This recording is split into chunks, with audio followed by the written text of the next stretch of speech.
Rhode Island, formerly of a restaurant called Birch. Birch, unfortunately, had to close down this past year, but we'll get into that with Chef Ben Sukle. A couple shout-outs I got. I got a shout-out to Tyler Vorse. Happy birthday, sir. I believe you're 32. So I turned 32 this year, too. That's my road dog. He was on episode 1 of Sucio Talk, so shout out to him. Happy birthday, Tyler Vorse. Then we got Chef Dave Dreyfus. Chef Dave Dreyfus started a cookie company out of New York called Best Damn Cookies. So that's at Best Damn Cookies, Chef Dave Dreyfus. Everybody knows Chef Dave's are the best, so feel free to trust him with your cookie needs. I believe he ships, and he let me know when I get back to California after my Rhode Island Northeast tour that he would hook it up with a box of cookies. I'll let you guys know how delicious those are when I get them. Then we got Chef Coleman Griffin.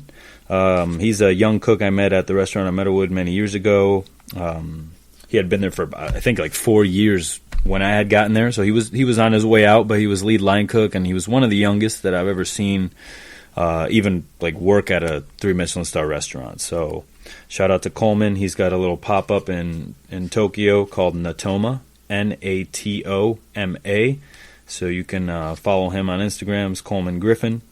And then his pop-up is also on his bio. So you can link in there and check it out. Then we got Chef Carlos Garcia de la Cabada.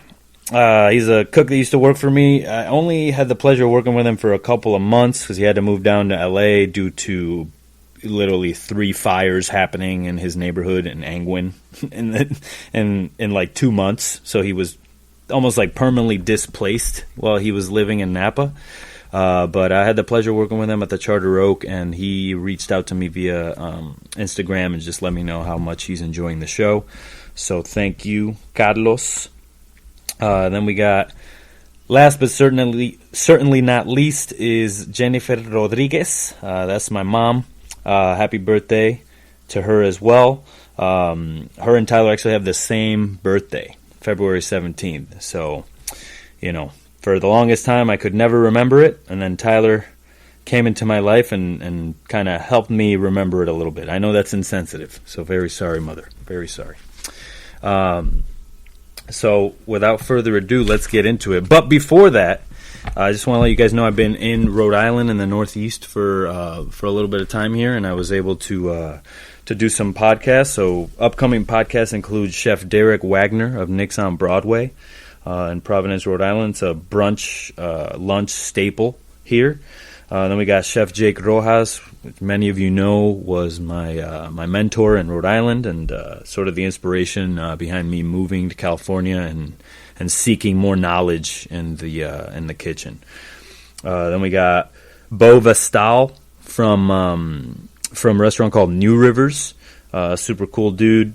I was able to catch up with him and get one of these episodes down. So super happy to be up here in the middle of a snowstorm. Really makes you appreciate the California weather. Other than that, I have no more updates. If you'd like to reach out to Suciotalk, that's suciotalk@gmail.com, no underscore, suciotalk@gmail.com, no underscore. Feel free to send in those crazy work stories.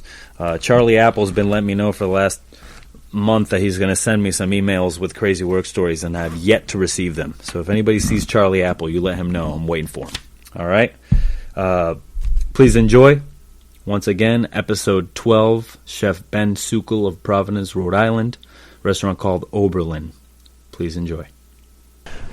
So we are recording right now, and let's see.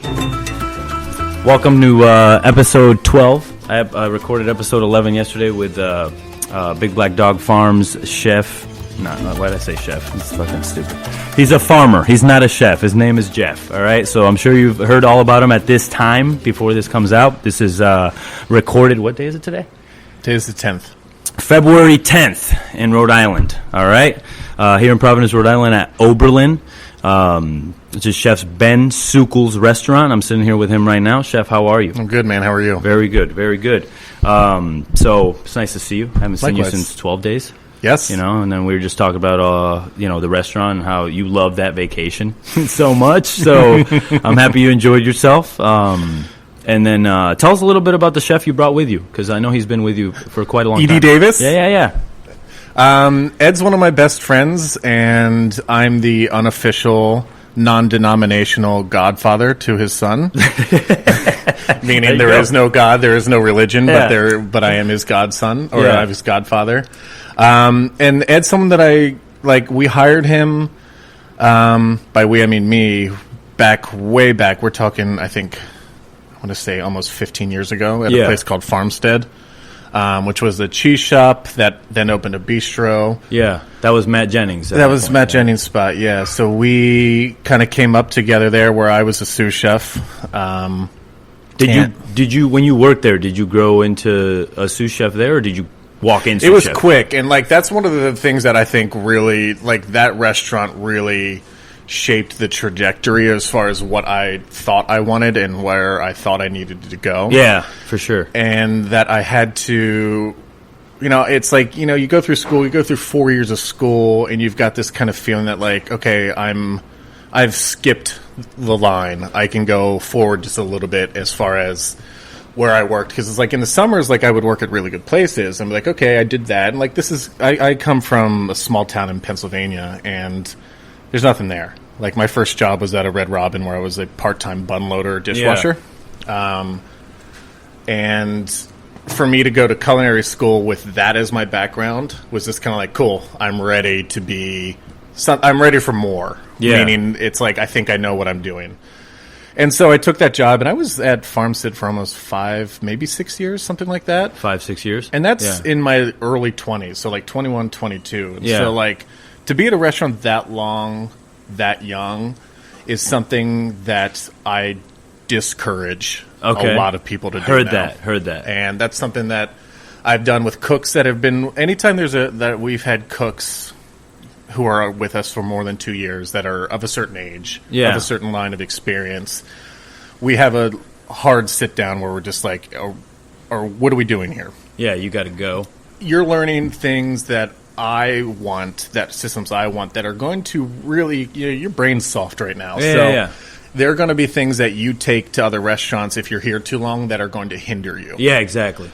As opposed to having that adaptability, which is something that Cameron, he and this one cook that we had named Alec Herrera were very similar trajectories, where Alec had been with me for 3 years through 3 restaurants. So Farmstead, the Dorrance, and then Birch. Yeah.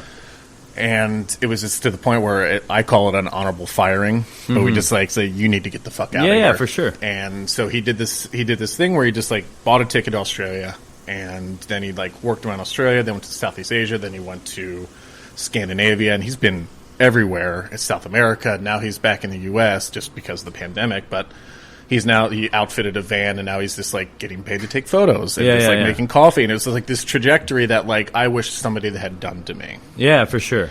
But that's what to go back to that, I guess that's where it really solidified the kind of mindset that I had, because while I was at Farmstead, it went from I was hired on as a lead line cook to sous chef to chef of the place to chefing his restaurant or his small place that he had downtown. Yeah. Which was a cheese shop, sandwich shop combined, tiny. We're talking maybe 500 square feet. Mm-hmm. But it was cool. It was awesome. And that was then I got married during that time, and it's that's all stuff that happened before I was 25. Yeah. So that kind of cemented a certain way of thinking, and it was just you have these grand plans when you want to go somewhere, and for that to do the complete opposite is something that I try to remember when I have young cooks. Yeah, for sure. Coming along. Yeah. I mean, I hear you. Sometimes you stay at a place too long, and it can be positive. You can become a manager and Sure. learn other skills there. But I don't think you should become a manager before you truly learn how to cook and order and deal with the food and and I don't think that a cook can necessarily know that. Yeah, You know what I exactly. mean? Exactly. It's like it takes a very good, and it takes somebody who's like not just interested in opening and closing the doors every day and making money to be like, okay, you've been here too long. Yeah, for sure. So I know we kind of skipped ahead a little bit, but let's go back to when you were a young Nino. Mm-hmm. Where did you grow up? So Middletown, Pennsylvania, which is a small town outside of Hershey, Harrisburg, Hershey, so like South Central PA. Born and raised there. Yeah. Where did your parents do for a living? So my parents just finally closed it, but they were both co-owners of a newspaper in Pennsylvania. Really? Yeah, it's no a way. small weekly newspaper. What was the name? What's Press and Journal. Press and Journal. Press and Journal, yep. They just closed it after 100 and... Oh, they're going to hate me for not remembering the number, but it's like 162 years. What? Yeah.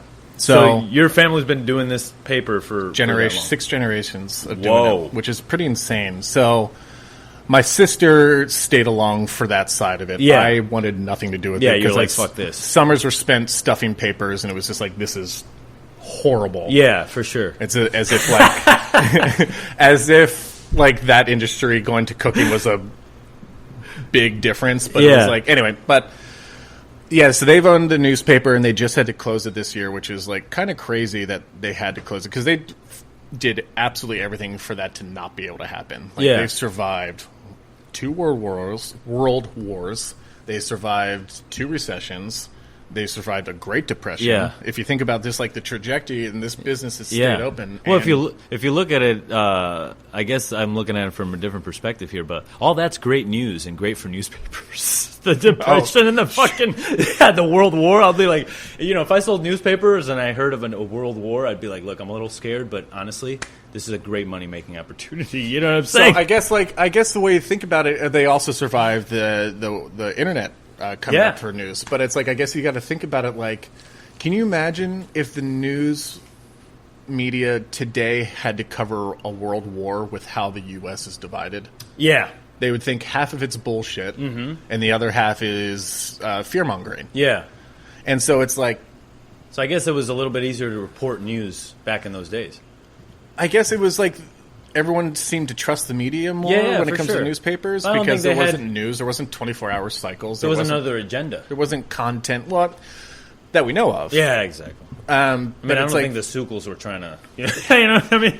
No. Political agenda over here. And it's like, it really pained them because they had to close. They closed, I think, what was it, in July, I believe? Yeah. And, like, that's right before the elections. It's right in the middle of this pandemic. Or what felt like in the middle of it at the time. And, like, that really was... And, like, what was crazy is, like, I couldn't go home to see them. Yeah. And, like, I didn't go home to see them close and run their last newspaper and, like, put it out there. It was just, like, because of this. And so I remember those kinds of times when I hear people that have, like, who just, like, go on a vacation now. And it's like... Fuck you, pal. Like nobody's taking this seriously. Anyway, but that's getting off the subject. But yeah, so parents owned a newspaper. My sister is still in that world. She's not in the newspaper world, but she's a graphic designer. She does all of our branding for this. My sister Juliana. Oh, cool. So she's incredibly talented. Yeah. That's one of like the best advice is like have friends that are in really good fields that benefit you. That help you. Exactly. Friends so, like, help each other. Yeah. Exactly, and like especially like a restaurant, like branding is everything, and like designing is everything. Nowadays, and so, like, it is with all this TikTok business. I saw this woman that's like taking off a hoodie and throwing it on herself in different areas of her room and like putting it on. And I'm like, now she's giving classes on how to do TikTok videos. And I'm like, this is I'm insane. Not made for this era. Yeah, and it must make people upset that work in their careers forever to be a lawyer and a doctor, and these fools are making way more money than them with no debt and just like killing the game. So shout out to you guys, whatever. You found a way, it's all good. So tell me a little bit about this newspaper business. Like, how did you know how the workings, like how did they get the articles? Like what happens? Do people just, journalists just come there with articles and are like, hey, publish this? Well, they hire these people. Got you. Yeah. So so my parents were one of the rare places that had their own printing press. Ah, okay. So they were a full company that not only did they print their own newspaper, but they printed other newspapers. So like, way back when, like before, when it was still seen as like taboo, it was just like my parents did a LGBTQ news magazine called Voice, Central Penn Voice, and that was a big deal. Yeah. And so they printed it, and they did that, and then they started printing places for newspapers for New Jersey and like Cape May, and then they did Philadelphia and some in Pittsburgh. And you know, the last year that they closed, they won Newspaper of the Year. Mm-hmm. My dad won Editor of the Year. The articles they did were like they won a lawsuit with the township. Now this goes to show the political climate, but that township stopped advertising in the newspaper and instead went with this one called The Patriot, which is like the equivalent to like the Projo or like the Times of Pennsylvania. So the Patriot kind of goes everything in between. There's the Philadelphia Inquirer, then there's Pittsburgh Post-Gazette, and then there's Patriot News. So there's like three major newspapers. It's weird now recalling it because I know a lot about it. But so they went with that and then told my parents that because they report on them in a not friendly light, that they're not going to advertise. It's like, well, that's against the law. And so they took this huge case against the township, and they ended up winning in the First Amendment speech with it. Because the newspaper can print whatever it so feels. Exactly. And nothing that they said was false, but they just didn't like it because it offended them. Yeah. And if that should tell you what kind of color that town is, whether it's red or blue. It's full red. And because they didn't like the reporting of it. So it was just like, that was like their last year was just like filled with these huge battles that they kept overcoming. And this is like, eventually it just became this point where when there couldn't be events and there couldn't be, you know, there were no events, no advertising, papers shrivel up.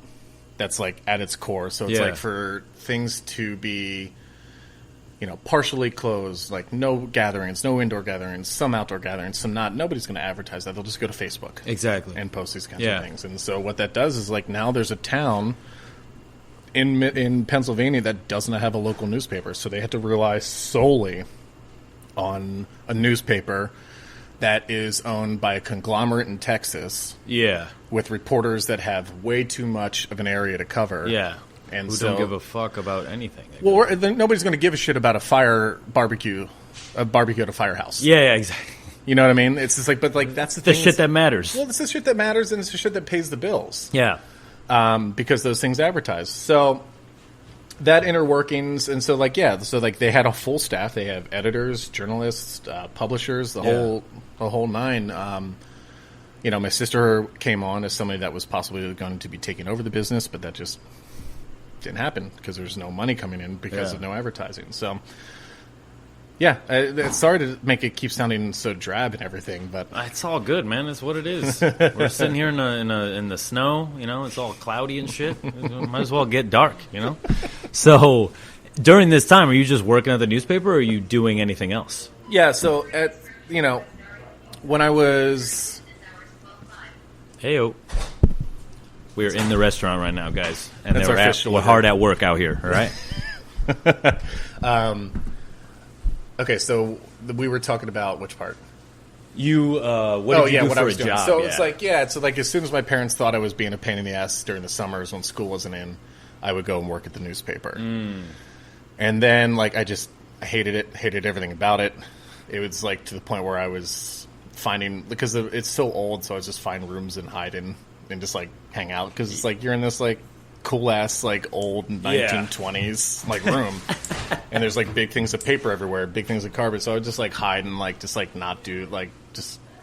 It was just like I wasn't motivated to do anything. It was just like not what I want to be doing. But it was like, but I still worked, and like it was a paycheck that I mattered to my parents that I was doing that. So it got to that point where I was just like, I don't want to do this anymore, and got heavily involved in sports for a really long time. So like it was like middle school was just like, oh, I'll just do, because like it became a thing where sports, I think during that time like expanded upon camps and tournaments and shit like that, like exponentially. And so like during the summers it was like I had no time to work, so it just got to this thing where it was just like, I've got AAU, I've got to do these tournaments, I've got to do volleyball tournaments or basketball tournaments. And then it got to the point where this is like, well, college, what are we going to do? And so it was like, well, maybe I'll get into cooking. Well, that sounds fun. Yeah. And because it's like my mom and I really enjoyed cooking. Like we would go on vacations where it was like food was the focus of the vacation. Yeah. Like being able to do that, it was like fun. And we would always watch the Two Fat Ladies, which I don't know if you know that for show. sure. So like we would watch that show and just like laugh, but like also it was just like so much fun. And like also like we would like every day after school, Great Chefs of the World would be on, which I'm not sure if you know that show. No, I don't know that show. Look up Great Chefs of the World. It was right. really cool. It's just like like Trotter's on it. Like so all these like really well-known chefs are just like kind of awkwardly like sit out with their mise en place. It was very realistic in the sense of like none of their mise en place was like nice. Yeah, it wasn't a cooking show. It was a show where it showed a chef cooking a dish.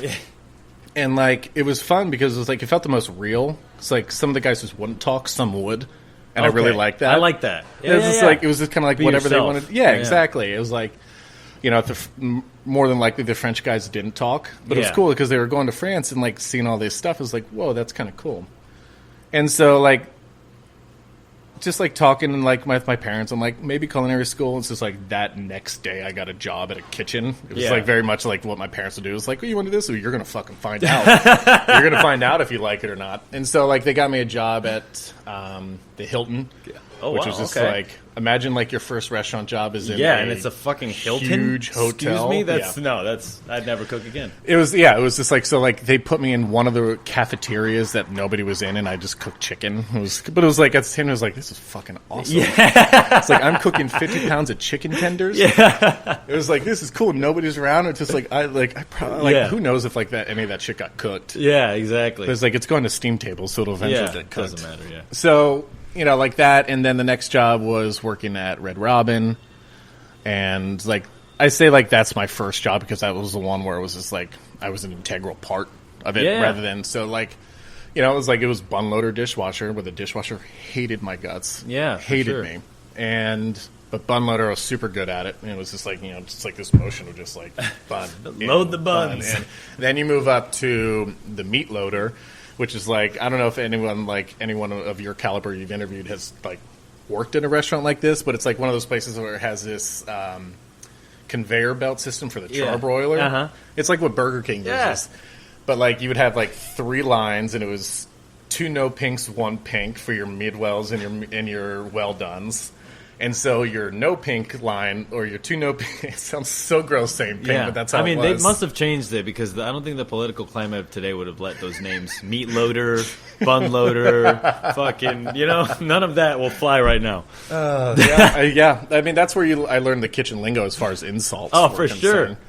But like, you know, it's like also the gross place where you'd like go to load up because you'd have to put chicken on there, so you just like to like save time you'd stack them, so you'd have your burger and then your chicken overlapped on it going through the no pink line maybe twice, and it was just like that was my initiation into that style cooking, which is like it was whatever. Make it happen. Like doesn't matter. The one thing like I guess I could say it took away from that was just like the cleaning regiment that they would do it in, like where you'd have to take all the parts from the broiler and put them in acid baths. That's awesome. And like you just like you know, wearing trash bags on one on each arm to be able to go into these acid baths to be able to do that kind of a thing. It was like this. There was a sense of cleaning because they would get inspections constantly, and this is right outside of Hershey Park, which is like any restaurant that's right outside of Hershey Park is this fucking madhouse. It's just like Disney. Yeah, because you don't want to pay those prices, man. Those Hershey it's Park fucking soda prices. It's way too high, though. Way too high. I'd rather get chicken tenders down the street. Dippin' Dots were super expensive back then, too. Well, I was talking to one of my friends. It's like when we went to Six Flags, my mom would bring straight up a pot of rice and a pan of chicken, and she'd put it in the trunk, and we'd go into Six Flags from like maybe 10 to 2, right? Go outside, have a picnic, and did she warm it up? No. It was already warm from the trunk sweat. You know what I'm saying? So... And that's why I'm not going to get COVID. Haven't gotten it. I'm cured. That's my vaccine. Old chicken. Trunk chicken. Trunk chicken. Six Flags meals. Yeah. So, yeah, and then that, like, from there I went to, like, the first, like, mom and pop Italian place that, like, my advertised with my parents. There's a lot of jobs that were because they advertised with a newspaper. Yeah. Which I'm not sure if, like, my parents gave them a cheaper price if they hired me or not. They never told me if that happened or not to advertise, just to be able to put up with me. But, like, that was the first place where it's like I was a line cook, so I was, like, doing cheesesteaks and, like, There's like there's a very big foundation into like what I think is important for cooks is just like turn and burn shit. Mm-hmm. And I don't think a lot of like I don't know. I don't want to sound like the guy who's like nobody's learning this way anymore. It's like no, that's what I think. It's like it's important that like you work in a diner at least. Oh, for sure. I think you have to. Yeah. I think that's just like you can become anybody you want to. I think if you have that kind of background. That kind of training, yeah, just because like everyone needs to know that you're the most competent cook that can be, and like exactly, yeah. I think a diner definitely teaches you that in service and in the people that work there. Mm-hmm. So you learn how to work with alcoholics. You know, okay, shit, I got to pick up a little bit more for this guy because he's going to be slow today, or whatever the fuck the case is. You know, well, yeah, like at Daphno's there was, at Red Robin there was, you know, they had a pretty steady flow of work release guys working there. Yeah, for sure. In the morning, and like you learn to keep your shit in order. Yeah. Around guys like that, because it's like, you know, I'm just like some white dude that's, you know, grown up in a middle class neighborhood, and I'm going to work in mornings where I'm like, I don't know how to open up. Like, did you know before a restaurant how you open 5-gallon buckets of pickles? Yeah, with that special tool? I didn't know how to, so I'm just like in the walk-in trying to do that. And this guy's just like calling me a pussy and just like yelling at me, and it's just kind of like, oh, so you need this tool, and it's like you're able to just kind of like. And I think like sports helped with that, where you're just like able to like sift through what he's actually trying to say. What he's trying to say. Yeah, it's like, it's not how I say it; it's what I'm saying. Yeah, exactly. It's like I read it between the lines. Yeah. So, what sports did you play? Basketball and volleyball were the big ones, and so like that was tall like as fuck. That's probably they just make you do that. It's like with me. I'm 6'2". They're like, you play basketball? It's like I'm fucking horrible. That's why I cook. Well, like I would like had dreams like sophomore, junior years. It's like I was gonna go play basketball in college. It's like got to do it, and then I would say like by junior year, it was just kind of like I don't like this anymore. I don't love it. Yeah, and like then it got to the point where I was like. You know, I could go and play basketball in college, and I could go to a really good college and do this and be maybe a bench player. Because it's like, you know, it's like I grew up, like I was in the same grade as the years of like LeBron and Carmelo. We're all in that same age group, or Jerry McNamara, who played with Carmelo, who played in Pennsylvania. And like that guy would light up teams for 60 points in high school. Yeah. And it was like, I'm not going to go that far. It became like, so it's like if I go to like, I don't know, University of Virginia and play basketball and not play, what kind of programs do they have at school? Like, do they have a culinary program? It's like, do college athletes go to culinary while they're going? It's like, who knows? And then it just became a shifting of priorities when it came to like.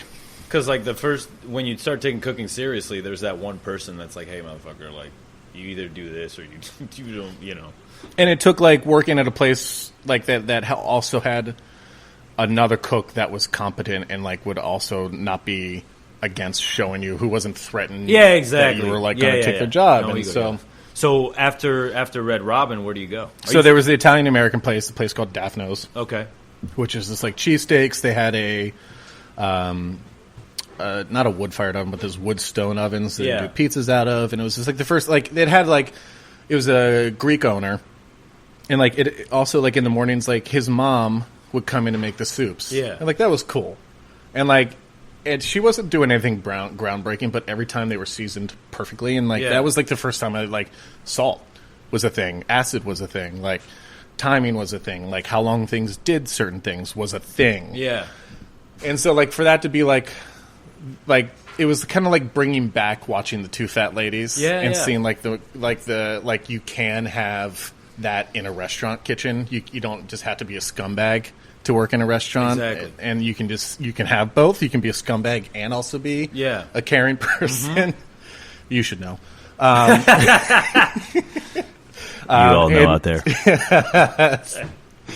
And he, you know, just working there, and then, like, all these were, like, summer jobs, so nothing was ever more than a year at a time. So it was, like, 3 months, go back to school, 3 months, go back to school. And that continued through college, whereas, like, in college, went to go work at the Biltmore Estate, and that was just, like, a big deal for me because I know that, like, that house is big. The house is big as fuck, and that's kind of cool. And, like, they also, like, Hannibal was filmed there, so, like, I knew that place. And it's, like, I've also, like... really like big into kayaking now because like it's big in my family to like outdoor activities, and so like hiking, biking, kayaking, and so like Asheville's like a mecca for that kind of stuff. And like I'd always wanted to go to Asheville because I just always wanted to be there. And it turned out to be true. Like that place is incredible. Yeah. Like I can't recommend that enough. And it's so like that was the summer where like worked out there, and that was a huge like that place would do 800 people for lunch and like 1,200 people for dinner, and like that's a whole new style. Yeah, they actually exactly. like what was cool is like they had a wood fired oven in there, and like so like that was my first foray into wood fire cooking. Was at this place, and it was just like, oh, so if you don't put wood in the grill in the oven, that shit matters. Yeah, it's like I had no idea. Yeah, it's like all my pizzas like never rose, and like, it'd be like fucking flatbreads, and it would just be like, it was just it was like. Oh, so like not just like putting food together, putting something. It's like I like the realization. Yeah, it's just kind of like oh, there's like you can do more. Yeah, and you know what I mean. It was like the first time I learned how to make pan sauces. Like doing a half chicken in the oven, taking it out, making a pan sauce out of that was just like mind blowing. To me. And like as a 19-year-old, it was just like that shit was just like what? Yeah, and it's so good, and it's like that it tastes good. It's just like it's like comfy garlic. Oven roasted, like wood fire roasted chicken and sauce. And it was like, what's not to love? It's perfect. All you need. And like bitter greens that like they had the farm on the premise where they would get like the farm on the premise was not necessarily for all the restaurants, but we would get some of their shit. Yeah, and it would just be cool. Yeah, it was just like that was like the coolest thing to me, and that really like.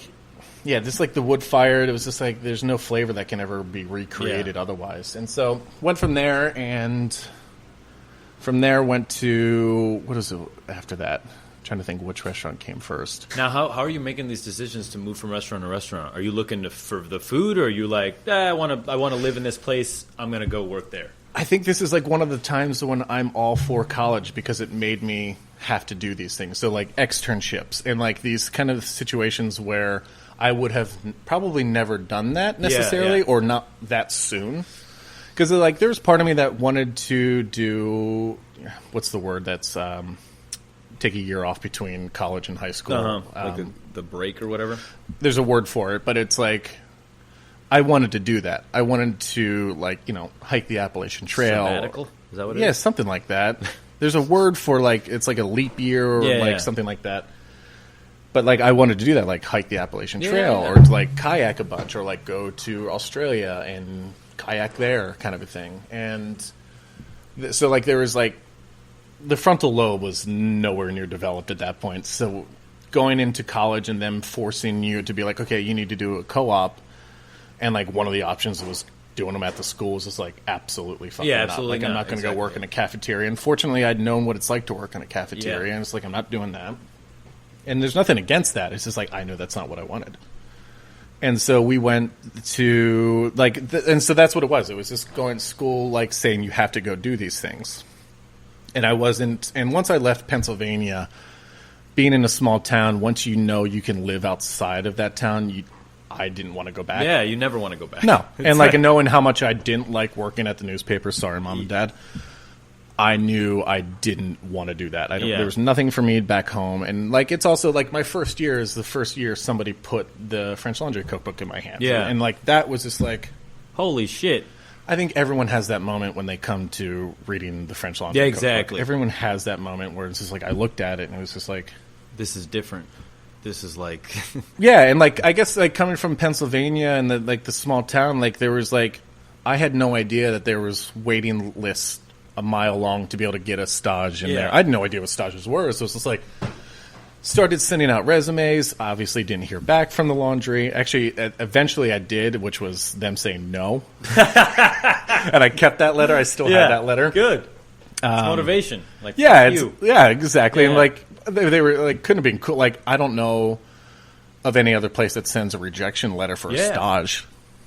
Exactly. I mean, that's wild. It's kind of crazy. I don't know if they do it anymore, but it was like, that was kind of cool. Yeah. But that was like my first foray into like seeing that and like seeing like, okay, there's way more out there. Mm-hmm. I mean, obviously, you're saying that now, you obviously know with the internet, but there was no like food blogs were rare. Yeah.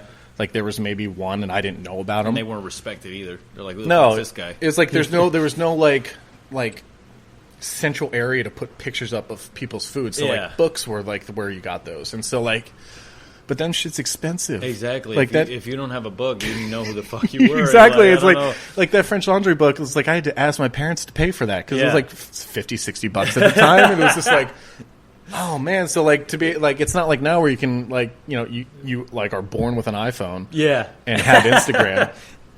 And it's not like you can just like look at the geotag Yeah. for that like you could Yeah, now. that's where they're delivering babies now at the Verizon store. Just tag you. Put the chip in combination Taco Yeah, Bell. That's it. I've seen that. You know, there was this pharmacy in the town of Meriden, Connecticut, and it used to be a long-standing pharmacy, but it always opened and closed. I think they finally got it. They put a Domino's pizza in the pharmacy. So I think that they've figured out the business model that will keep the doors open. I love the combination places. I love it. Like combination Pizza and Chinese food, that's the best one I've seen. That's brilliant. Yeah, that was half and half, this one place. And it'd be like pizza boxes on one side and woks and shit on the other side. It was fucking, I was like, you guys are awesome. There's a restaurant in North Providence that does that, where it's like this Thai couple, the name's escaping me right now, but it's a Thai couple that bought a pizza place. Yeah. They do Thai food, but also still do pizza. And they're just purely talented where their pizzas are fucking great. Yeah. So you get like spiciest Thai food, and then you also have to order a pizza at the same time. So it's like that's cool. Like Yeah, I love that yeah. shit, and like I don't know that like that's one of the trippiest restaurants in Rhode Island. I mean, good pizza's hard to find, and the way you mention it, they probably make pizza better than pizza places. Well, I think there's Fucking there's a sad. from scratch mentality that they yeah. have that's just like translates into pizza, which is like cool. Where were we? Where were we on We're the track finding there? the restaurant you went to after your intern. Oh, it's at Biltmore, and then so Biltmore, I did a stint as a assistant personal chef. Which Biltmore? What do you mean? Which Biltmore? Not the one here. Okay. The one which isn't the Biltmore anymore. What? No, it's Wasn't Graduate that Hotels. That was the original Biltmore, no? Well, there's no like original. It's like that was the Biltmore Hotel. Okay. Whereas the Biltmore Estate, I don't think they could. I mean, it could be like Rockefeller or something. Yeah, where yeah, they're yeah. just like there's Never know. lineage. All right. But they're not related business wise. Okay, got So the you. Biltmore All right, Estate, heard it was that was in Asheville. The Biltmore Hotel here is now the Graduate Hotel, but they kept the sign because it's iconic. Yeah. And so from there, I got offered a job to work as a personal assistant for. I'm not going to say his name because he's the dude made me want to quit cooking. Yeah, for sure. And it also was my only foray into personal chefing with billionaires. And there was two. It was a couple. One was a billionaire. One was a self-made billionaire. Yeah. One was a heiress billionaire. Got you. And like we could go into the shit that I would have to do for these people, and then also on top of having to work with a tyrant. This guy was, he was a executive sous for Alain Ducasse. Yeah. And like he was like, it was also the first chef I ever had that like would burn you. Yeah. And he would do dumb shit like where I'm like, you're so young and you're so like stupid eager Yeah. that you'll be willing to get in somebody's personal space if you're watching them cook something. Like it's the first time I ever saw them cook rougette, the little fish for bouillabaisse, and it's the first time I've ever seen that. I've never seen that fish before. It's the first time I ever saw caviar. Like we brought in Iranian caviar to serve Dick Cheney, which is like was kind of funny, and like it was like kind of funny, Yeah. and definitely like funny. that was also like during that time was a month before he shot that guy in the face. Oh, wow. And he was doing the same kind of hunting. Gotcha. At where I was. It was just in Colorado. He was just getting ready to go to jail because he knew he was going to shoot that guy. He's eating at all the great restaurants. You know what I mean? He didn't. Well, Dick Cheney will never forget when he shot that guy apologized to him. What? For Watch. standing in the way? Yes. So the way they hunt and how billionaires hunt is some poor soul has to hold the birds and wait for these guys to get within like 5 feet, and then they kind of throw the bird up. So these guys just have essentially these 12-gauge shotguns that are just kind of like with their fingers always on the trigger, just kind of like at their hip. And so if a bird goes up, they'll just shoot, and like it's like a bird or a human, whatever's there first, kind of a thing. Like there's such a like. I don't know. it was my first foray into that. It was just kind of like to know that that's how they do it, and That like guy's they a also gangster, bro. they That fed guy's like a the gangster. ponds or fed the streams, so that way all of the fish 10 miles along on this stream would stay in this one area, and so like fishing there was like shooting fish in a barrel. I'd say that dude is probably the Vladimir Putin of America. I can't give it to Trump because he doesn't work out or do Brazilian jiu-jitsu or ride tigers, but you know what I mean. But I don't put it past Dick Cheney to have done any of that. Cheney has more hearts than any of us could ever have. So Love that. but it was like that chef was just awful, and he was like, it's everything you read about, and as far as like when you're starting to get into like how hard it is to work in kitchens, and like. You know, at the time, like I thought hard meant like manual labor, like hours and like lifting and cleaning and cutting and burning yourself. But like it was my first time having hard be from a person. Yeah, like mental abuse. And this was, I think I was 20 when this was happening, and so it was like the first time, like you know, like to go back to like when he was cooking. And like I would just lean on counters just to be able to see, because like we're cooking in somebody's home kitchen, so it's not like it's a kitchen line, where like visibility is a little bit better. Like this, I'm like having a look, and then like he just like puts the fish spatula on my hand because I'm leaning. Yeah, it's like well, I could like either you want me to watch this, or you want me to go back to cleaning dishes from Louis XIV. Yeah, which I broke one, but I put it back together, and it was one. Fuck it, that's a whole thing. That's a whole bad thing. And like so like that was like the first time I had ever witnessed and been a part of that, and it was just kind of like why would I want to do this? And that was too much. And like I lasted a month out there. I ended up getting let go because I wasn't somebody that the chef could harass because I was a male. Yeah. No, I hear you. He wanted somebody that he could control and be misogynistic. Plus, you're fucking 6. How tall are you? 6'6". Yeah. And I wasn't somebody that would like was eye candy for him. And he wanted, and lo and behold, it ended up being some poor woman taking that job after me. It was just kind of like, I can't imagine with that. And like, so anyway, he's an asshole. He ended up getting taking over a chef job in New York City and got 0 stars from the Times, which was like. I felt like that was my karma. Was your I was just like, okay, I'm now over this guy. Yeah, love that. And I think he got them after we got our review here from Wells, and it was just kind of like, cool. It's like I can put that trauma behind me. I can put that all behind me. Which is like super great. Love that. And so then after that was working at a place called Gottlieb's in Georgia. My sister was going to Savannah College of Art and Design in Georgia, and. She had I'd go down there to visit her while she was in college, and we'd go out to eat, and we ended up working at this place called Gottlieb's, and which was like one of the coolest restaurants I've ever been to. It was like at the time because like the Gottlieb brothers were all guys who came from the Inn at Little Washington. Yeah, and like once I looked into that, I was like, fuck, that's Inn at Little Washington's the French Laundry of the East Coast. And you know that was it. Like there was Jean-Louis Paladin. There was Patrick O'Connell, like same thing. Like it's like there was like we had that here. Yeah. And these guys they worked there for 8 years. He was his executive sous, and then I think his CDC possibly for a little while. It was just like so like that food was what we were learning there, but it was more southern. It was more like Inn at Little Washington meets a steakhouse. Yeah. Which was like cool. So like we was yeah. like. First place where they had a steam kettle where we would learn how to make a remoulade to make stock, and then like the stock bones were boiled, and that was our water for the next stock, and like that kind of shit. That was such a backbone to sauce just making. Getting fucking everything out of it. It was insane. It was so cool. Yeah, and like learning what confit was, learning how to cook short ribs, learning how to like they had a big grill, and they had no fryers. They just pan fried everything in clarified butter. Yeah. Which is just kind of like, so they would have like a schnitzel on there or something like that. And it was like a 32-ounce veal schnitzel that was like size of a plate, but like they did it in clarified butter. Yeah. And, it's the first place I learned what an amuse-bouche was, because everyone started their meal with it's funny now, it's like how gluttonous it is, but it's like a cream biscuit with pickled fried chicken and oyster mushroom gravy, and like everyone started with that. And there's also a place that had Yeah. That's a hard starter, baby. Oh, yeah. That is like good. You're fucking eating today. Yeah, I mean, it's also one of those things that, like, I don't know. You have to make double the amount of biscuits because how many burn in the Oh, salamander. for sure. It's fucking terrible. I hate those prep tests, man. You're like, well, I have to prep 1.25% of everything because, I'm going to burn that shit. Yeah, I'm going to burn that shit, for sure. I call Also, it making shit Dave-proof. I'm very clumsy, so I don't put water near my station because I'll fucking knock it over. So it's like across the room,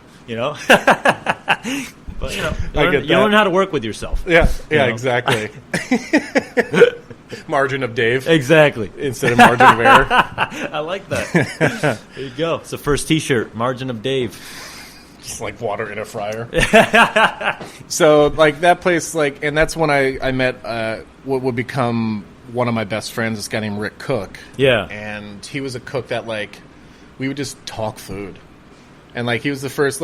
I'm sure you have that cook as well. That this what you see as somebody as mentor / coworker who's there you go. And he's this guy. And Rick is still to this day the best line cook I've ever worked with and ever seen. The guy you could never put too much on him and he would handle it. Yeah, just one of those dudes that just seems infallible and help you. And you're like, how? Exactly. Exactly. And he would do shit it's he didn't like how we cooked, so instead of using just regular saute pans, he brought his own cast irons in. It's just because that is fucking been lost for sure. Yeah. We're the guys who bring their own tape, the guys who bring their own tape roll, all this shit, just bring it with them. Yeah. And that was the most remarkable thing about the 12 days for the French Laundry. Mm-hmm. They brought everything. Did they bring their dishwasher? Plates. They brought dishwashers. They brought front of the house staff. Don't you think that's a little bit of a peacock? They brought an expediter. I'm just yo, these people are ready to go, son. McDonald's parking lot, they can do a fucking tasting. Just no problem. Everybody. It was nuts. I always wondered about that, how the vibe was in the kitchen during those times. During those times, it was definitely, you can hear a pin drop because, the restaurants are both doing their thing and they're highly regarded, so they want to be the best they can because they don't want to fall in front of the other one. They want to be their own things. Exactly. Too, right? So it's everyone's kind of working separately but in the same kitchen, which has its benefits and has its detriments. You can focus now on your food and you don't have to deal with the guest chef's food, but then you don't learn shit about what they do. Right. So, which is the case with you. You showed us everything you were doing. We did it with you, so we learned. You know what I mean? It was well, to us, it just felt like we were just. I don't know. It always, I loved you and Ed's attitude.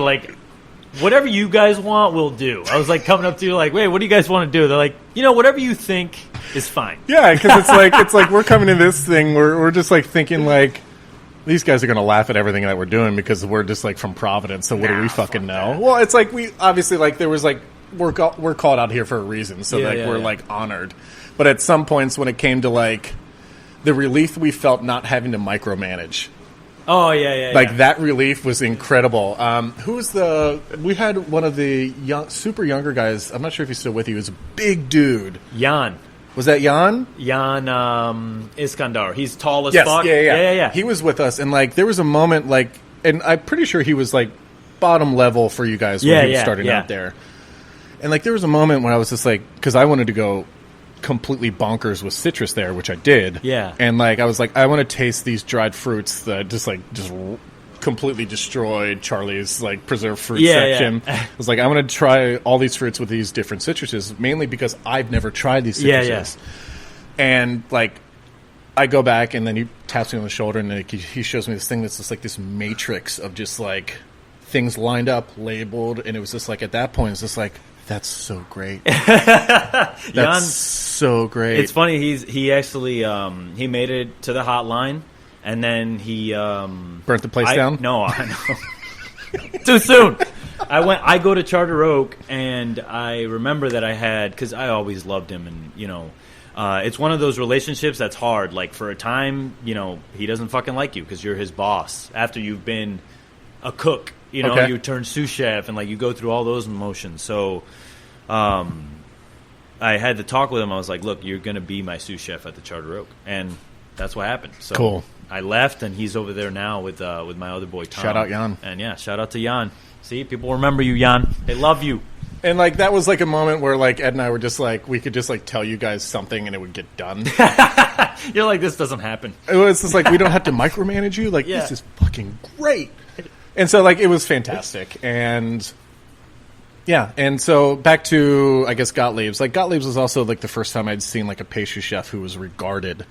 And we would have a cake cart. Yeah. So, like, again, it was a steakhouse, Southern steakhouse on steroids. Yeah. And it was awesome. It was like, it's like you cook for the Allman Brothers, which is like a big deal for me. Yeah. And you just see food that like everything was made from scratch. And what was really cool was like the place started as a Jewish bakery. Oh. And there was a really good New York Times article that just published, I think like a month ago, that was dealing with this guy's, how much he missed the rye bread from Gottlieb's Bakery. Okay. And which brought it all back to me because it was like, I was like, they still did the bakery out of the restaurant for their father's guy named Iser Gottlieb. And, this bakery is over 100 years old, has a legacy in Savannah. And for a while, like, it just got to this point where I was just like, can I come in and, like, learn how to make pastries and bread with Iser? Yeah.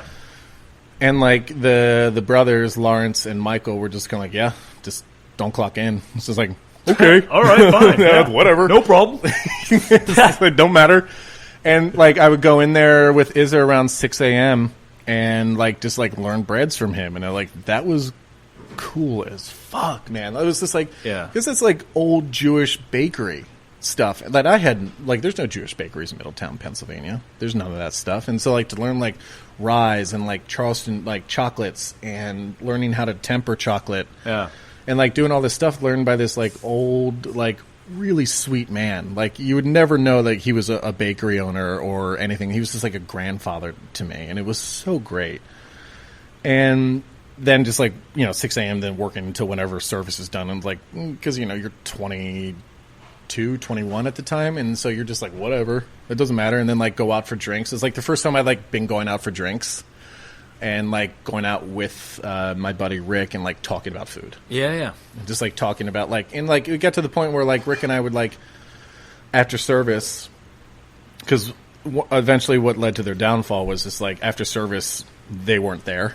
And so it would be Rick and I cleaning, but then we'd start cooking. Yeah. And we'd just start cooking whatever shit we had on our stations. And, like, what if we did this? And, like, just he and I cooking it. And, like, the fact that, like, sometimes it would be good was just such a... fucking thrill. Yeah. And because, like, we were using these stocks that are just, like, the Veal 3 was the demi, and it's just, like, the fact that that's, like, 50 gallons of stock reduced to a gallon. Pint, yeah, exactly. It was just kind of like, I've never had that before. I would not make that again. Yeah, I don't do that anymore. It's, like, that's too much. Yeah. But, like, for that sauce to be like, okay, what if we use, like, this sauce and, like, this, like, true... French-style cooking. It was because it was the first time I cooked on an island, too. Yeah. And so, like, pass-throughs would happen. And just, like, the closest thing I've ever gotten to a brigade system where there was the chef, an expo, and then the front-of-house expo as well, where they're just constantly talking and communicating. So okay. Yeah, exactly. So, like, front-of-house would never talk to the kitchen. She would be the talk-through to the kitchen. Okay. The front-of-house expo. That's great. And, like, it was great. That's great. It was so smart. When you have 85 expos, that's when it's like... Yeah. Because you got the lead line cook expoing at the same time, the chef's expoing, then you got the expediter, then you got fucking people coming. Yeah. Table 2 is ready for... You're like... All kitchens One voice. Exactly. And, like, every station had their own printer, which that blew my mind. Yeah. It's like, so there was no need for the chef to be yelling. It was just like, all he would yell out and talk about is timing. Yeah, exactly. The numbers. Yeah, exactly. It just like, all right, 15 minutes on table 2. Yeah. And, like, you have that ticket. You don't need to talk about what's on it. You don't need to have to try and remember it and, like, go through this whole thing unless you were like me working Garde and the tickets would just be... Dude, that is the worst feeling in the world. That happened to me at Trattorias in Podico, where I pulled the tickets, and I thought, there was like 4. I couldn't see it because it was on a second shelf, and it flew that way. I lifted it up to the ground. It was like an accordion. It's just tickets. Like, oh, my bad, guys. And they're like, yeah, these are going to be late. I'm sorry. You might want to fire the entrees because they probably get those first. You're going to need ice cream. Yeah, exactly.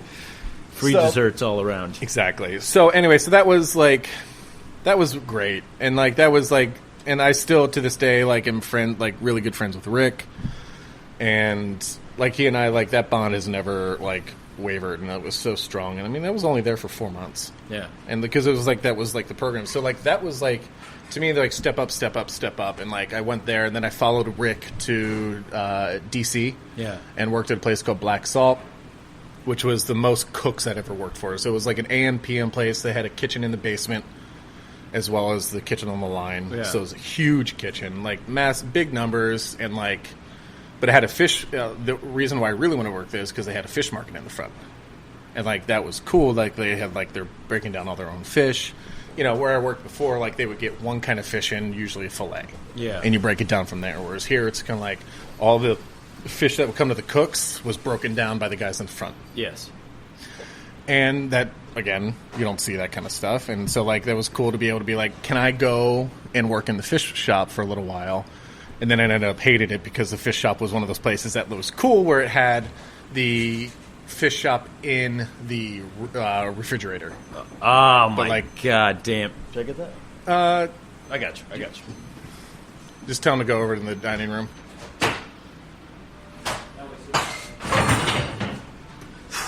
You good? Yeah, I'm good. You good? You want one of those? You want to? So I just answered the door and just almost busted my ass, just so everybody knows what the fuck just happened. Rusty. There's no yeah, right. I've been laying on a couch for too long, guys. All right. Well, you know, after my fucking 8 years of service over there, I like how you refer to that. Well, it's fucking the military. Yep. I have more free time now, and something that I stopped doing is watching movies. And stopped or started? Stopped. Like, you know, I stopped watching movies when I was working so much, and I think back in the day, you used to go to Blockbuster, you rented a movie, and you fucking watched it, regardless of if it was bad or good, right? That doesn't happen anymore. Because you paid for it. You're on Netflix. How much time do you spend on the actual menu other than watching movies? Sure. So I think it's definitely something that's got lost on me, so I'm getting back into it now. So it's getting into a visual... Like just watching a movie. Sitting down, turn your fucking phone off, watch a movie for an hour and a half, like, and enjoy it and actually watch it and think about it and you know, be thoughtful about it. It's like reading a book. You know, how many times do we put something on and we're just like, we're on our phone, we're working, you know? Totally. So it's definitely a good change of pace. But anyways. Or a podcast. See how much reflection I get out of just almost busting my ass? You saw your life flash before your eyes. That's because I took some extracts from Big Black Dog Farms. Thank you, Jeff. Does he ship? Do you want to plug him if he ships? He does ship. Don't come get him, lawman. All right. Where are we at here? I think I was talking about DC. Yeah. So just like working, like following him up there, and it was good. I mean, it was good. Like this first place, also like everything's a first when you're in your 20s and cooking in restaurants, and so like it was the first place where we had like pre-service meetings. Yeah, which I was always late for because I was always too far behind. Oh, for sure. It's just like getting yelled at for like, and it's like it's funny because like I find myself whenever we have pre-service meetings yelling at the asshole who's taking too long. I was like, I was you. Yeah, I'm yelling at you now. I was you. Yeah, for sure. And so it was like we had pre-service meetings, and there was like much more of an attempt to be friends more than just like coworkers. Yeah, which is also where you can see how bad that can be. Yeah, for sure. Where you can see where that line needs to be drawn. The line definitely does need to be drawn. For and sure. You learn that. I think that's a kind of a stepping stone into your growth as a manager, where you're like, I'm not going to go to the bar with you guys tonight. You know, like I'm gonna get fucked up, but I'm gonna do that shit by myself. I'd rather hear about what's going on outside of your life than see it. Yeah, than be a part of it necessarily. I don't want to bring my judgment out, and you know, I don't try to judge, and I'm not a judgmental person. But let's be honest, it trickles through your mind at least once. Sure, what the judgment would be, you know. So yeah, DC was good, and that was like fun cooking in a major city. Yeah. Because like DC was just like fledgling at the time when it was like fine dining restaurants. Like Comey is a restaurant that I remember eating at. KOMI.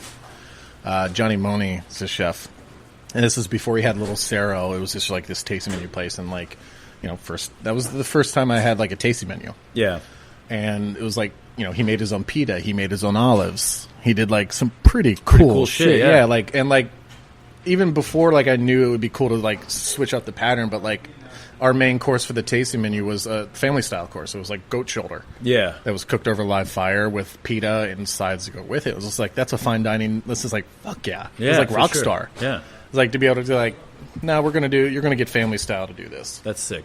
Yeah, that was totally cool. Yeah, and then from Black Salt is when I started at Farmstead, and then how'd you get the job at Farmstead? I had to interview somebody for a job for school, and I had to interview a chef or something, and so I hollered at him because I'd been to his cheese shop, and it's like, everyone was going to his cheese shop. I remember when I got incredible. here, it was like, go to the fucking Farmstead cheese shop. It's like still it's one of the greatest things that we lost in Providence. Oh, for sure. The fact that we don't have an independently owned cheese shop, to me, was one of I took it for granted while I was there, and I wish I didn't have, because to showcase all the cheese that is the Northeast is amazing. It's incredible. And I'm sorry, California. Everybody has great cheese out there, but the fucking cheese here in Providence, and the Northeast is amazing. Interesting. I'm telling you.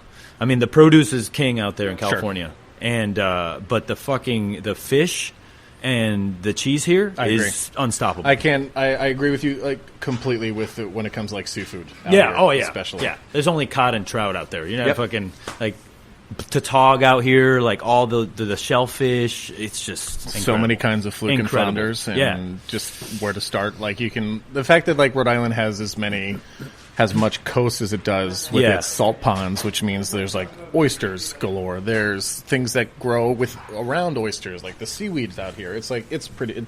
It's insane. Yeah. Where were we going with that one? So then Farmstead, so I interviewed him, and then he mentioned, like, had been, like, kind of wanting to cook or needing a cook, and so I just said, I'm going to go work with Black Salt. Can I holler at you when I get back? And so I did when I got back, and so we went from there. And so when I started there, it was just me and one other guy, and it was just us two, a prep cook, and a dishwasher, and that's how it went. Yeah. And then we kind of then the restaurant expanded, went through a renovation, and hired Ed, and then Ed and I just kind of went from there. Like, he and I, until 2 years ago, have always worked together. Yeah, you guys hit it off sort of immediately. It's just and he's from only an hour from where I'm from in PA. So he's from State College, and so it was like there was just like kind of like sort of common ground there. I just know him as also the fucker that couldn't pronounce charcuterie. Yeah, and like that was to me great. I really like charcuterie. Well, like he put up a plate of charcuterie and he couldn't pronounce it, which to me I just couldn't let go of. And but he was also like. Ed he was older as a guy coming into cooking as far as a profession. Oh, okay. And what did he do before? Well, he'd worked in restaurants, but it was always just as a job. Okay, got you. And it was never like he also had worked for his dad at his dad's paintball fields and like shit like that.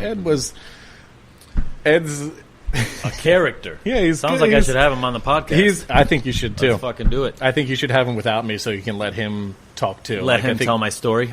Tell his story. Yeah, I think you should. Okay. I think all right. Because he's like, I don't know, his dad was a cop, his mom she passed, but she was a bus driver, and so it's like salt of the earth. Oh yeah, that is fucking salt of the earth. That is blue collar. Yeah, and literally, it's pretty interesting. it's pretty interesting, like his setup, because he's just one of my best friends, and like he and I get along, and like now like he's operating Dirk's barbecue place because he wanted to get into it, and. It's like, it's funny, like, now his, because, like, what I would lean on him for when we were operating a restaurant I think is always necessary, is, like, have that person where you can just, like, lean into and be like, do you think everyone hates me here, right now? And for him to lie and say no.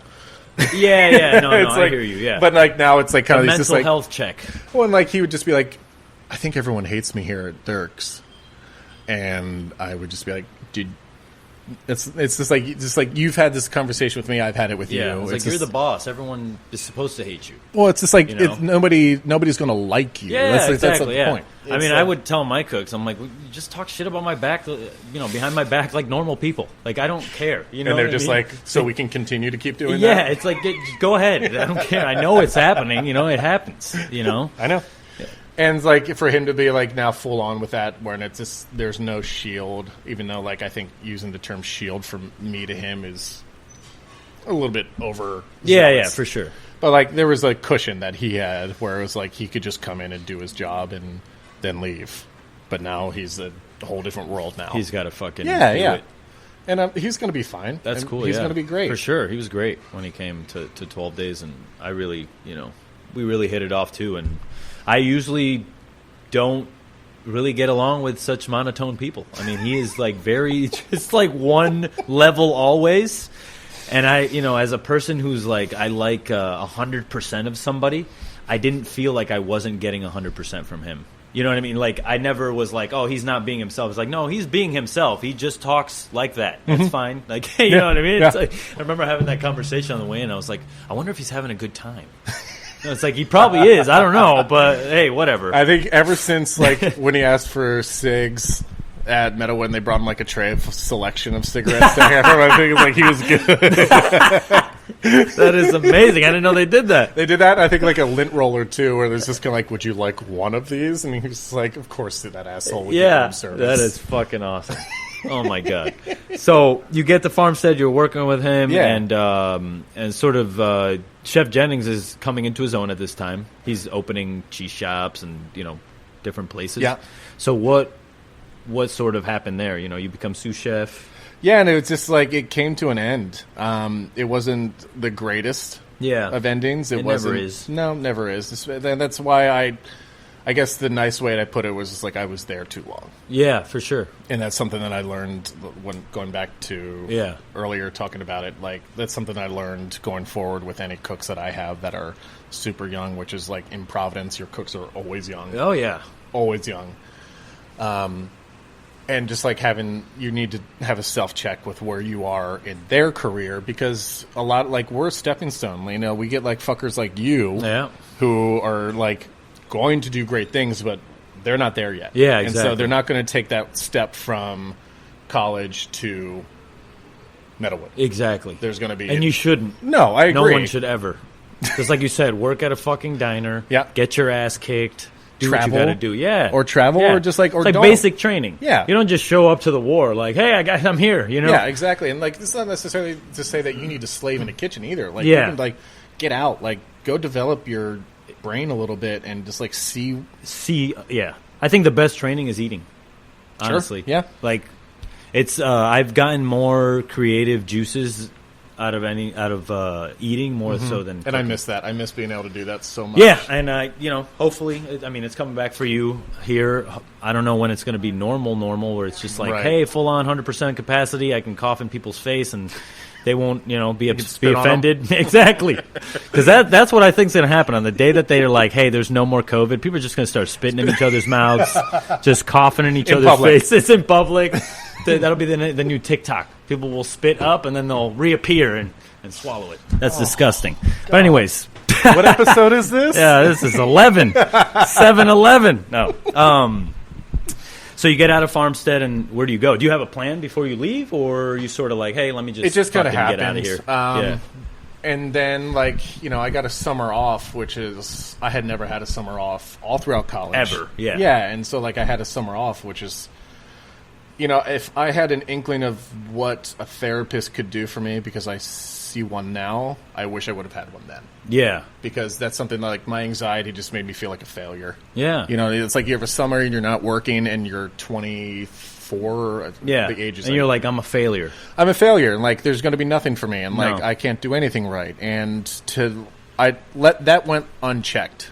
And it shouldn't have. And it's something that, I don't know, with the proper either medication or therapy, I think would have been something where I would have done how I was now when we just took a month off. Yeah, exactly. Where it was just like, I had goals going into it where it was just like, I'm going to hike 100 miles during this month off. I'm going to, get back into a regimen of going to my therapist once a week and reading and, like, these goals that, like, should have been happening, like, that were helped along because I was putting my mental health in, focusing on myself, focusing on being with my partner Katie, and just like enjoying time together. Whereas, but like back then, it was just like, I'm a failure, I'm anxious. Yeah. I'm a failure, I need I'm to anxious. go, yeah. And like, it's like, meanwhile, like I have a summer off where I'm collecting unemployment. And it's like, so it's like, I could have done anything. That's a gift, yeah. And that's like, a gift. that was a big turning point as far as where I learned how to cope. And I think you and I touched on this, where it was just like, you kind of go into isolation mode. Yeah. Where you rely on something toxic to be able to get through it. And toxic meaning work. Yep. And work life and work to life ratio. Yeah. But like, if it weren't for that though, so after Farmstead, there was that summer, then I took a job at a place called the Dorrance, which is right down the street from here, which is in this old bank that's this ornate and grand and really, really cool. What were you? I was like executive chef there with the idea of it being sort of like a consultancy. And that's basically what it was, but I ended up, and like Ed came with me as well. And we had a great kitchen crew there. But it's also a restaurant that's bigger than 11 Madison Park in Providence. So to think that you can live off of just having a dinner menu wasn't realistic. Fucking false, yeah. Yeah, it's like, so like events there paid the bill. So events were like these things that like, it's like it wasn't the most uplifting and confidence building thing, but at the time, like, we managed to get on some lists while we were there. Like, we managed to get on Food and Wine, we managed to get on Bon Appetit's Top 50 or whatever, and like, we weren't trying for it too. We were just cooking our asses off and like just trying to prove it to ourselves that we could do this. Yeah. And it was also like the time, like, I realized, like, when I was just of the mindset of this is what we're not, instead of trying to figure out what you are, which is like a weird time in your life to be like, we're not this kind of restaurant. We're not this. This is just like, essentially we're putting down restaurants that are doing that, which to me, like, in retrospect, not smart. You build yourself an island, a moat by doing that kind of shit, by saying what you're not. Put yourself in a box. Yeah, exactly. It's just like, well, you're just shitting on everybody because they do that. Yeah. And just because you're not doing that doesn't mean that they're wrong. That's their lane. Exactly. And it's just like, also, it's like, fuck you. Like, who, like, what throne are you on? Like, who kinged you to be able to say this is shit and this isn't? So there was like, we're doing this because restaurants aren't doing this around here. And it was like, I mean, but like, that's where we learned how to dry age shit. That's where we learned how to make our own breads. That's like, by doing that, but it would have been nice to have done that in a way that's more like for yourself. Yeah. Rather than trying to earn a badge. Yeah, yeah. And like, do it in spite of people. Exactly. In spite of what you think is lame and what you think it isn't.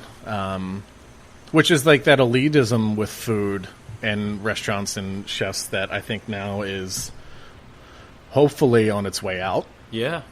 I think, probably got like 10 more years of this shit, but, we'll get there. Well, we got, like, the silver lining is that this pandemic has made us clean slate that we all fucking should take advantage of. Well, I think it shook our industry to a core, and it let us know that this is a luxury to have a restaurant. This isn't. It is a necessity in terms of like a society. Mm-hmm. We need places where we can go and gather and eat and whatever. But in the true scheme of things, it's not really that important. Like, there's, what I'm trying to say is, I guess, is there's more things that are important than that, like your family and, doing good things for others. Mm-hmm. So it definitely put into perspective, like, all those times that you're having a hard time in the kitchen because you couldn't dice something perfectly. And you're like, wow, that really, like, wasn't a defining moment in my life like I thought it was. Correct. You know what I mean? Like, that really totally wasn't, as big a lesson as I thought. Sure. I'm learning bigger lessons now, not cooking than cooking. So sure. It's like, that's what I'm sort of, Yeah, I mean, that's also the benefit of hindsight. Yeah, exactly. Like, that's what we're getting here. We're getting all that benefit of hindsight. It's 2020. I wasn't going to do that. Boom! I was. I think they made that saying knowing that this shit was going to happen. I know, right? So you're at the Dorrance. Yeah, so I'm at Dorrance. I was there for about 18 months. And then At the time, there was a restaurant up here called Teeny that was trying to sell. Okay, yeah. It's by the owners of George and Joanne from Al Forno. Rest in peace, George. This is a cocktail bar. Yeah, it was a cocktail bar that had a really talented chef working there, Darius Salco. I remember. Yeah, I ate there once when he was chef. Yeah, they had like cool food, like the teeny weenie. They did. And what like, happened to him? Where's he at? Darius is working at a farm now with his wife. They took the reason why George wanted to sell is because Darius wanted to go focus on, I think, his wife and her health, and working at a place that like he could devote more time to her, which is like so odd at the time, but so like it's inspiring now. He's just forward thinking. That's it. He's thinking like us. He made a huge decision, and he went with it, which is like awesome. But anyway, so that restaurant was built like a fucking Ferrari because George built it, and Al Forno fame allowed. The kitchen was fucking nice. It still is, man. It's like so, like everything about that was built, customized, and so tiny restaurant. So anyway, so at the time, so he was trying to sell that restaurant, and my wife at the time, Heidi, she and I went into opening, and she was always front of house. I was back of house. Is like, you know, in Rhode Island, there's a lot of restaurants that have that dynamic. Oh, for sure. And I don't know if I necessarily promote it anymore as a means. Like it's nice to be able to do it, but I think you need to. Again, therapy, and you need to like realize there needs to be a balance. There needs to be a balance, for sure. So we opened Birch. I would say maybe 7 months after I left the Dorrance. What year is this? 2000. Oh shit. 2007. 2007. Yeah. The year I graduated. No, not 2007. Jesus Christ, no, that's way off. It was open for 7 years, so 2012. Okay, got you. Yeah, the year I graduated college was 2008. I was just about to say 13 years, bro. No, I mean still 7 years. Yeah, fuck yeah. So, and there was at the time like there were restaurants that did tasting menus on the side of their regular menus, which is very popular. Yeah. But there's never been that restaurant that did tasting menu, and there were at the time like there was like I just saw what like Chateaubriand was, and these restaurants that are like. What was cool is like Birch coming along was also the time when smaller restaurants were overachieving and being like everything they learned in fine dining, but like just the food. Exactly. Yeah. Which is like still like my favorite way to eat. Like I love a very simple tasting menu that's not insane. Yes. I like something where I don't have to choose, and it's just kind of like laid out to me, but it's only 4 to 6 courses. And I think that's still that's still one of my favorite ways to eat as far as when a restaurant is. There was never a restaurant, and here I go saying it's just like we're doing what restaurants aren't. But it was like this mentality of like, I know that at the time my ego couldn't do casual.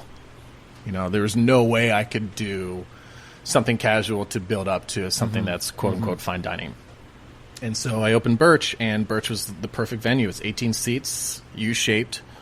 Counter, and the chefs come out and we bring out the food, and it was just like very much that like 7 years ago. Like nowadays it seems very kind of standard as a formula to do it, but like 7 years ago it was asking a lot.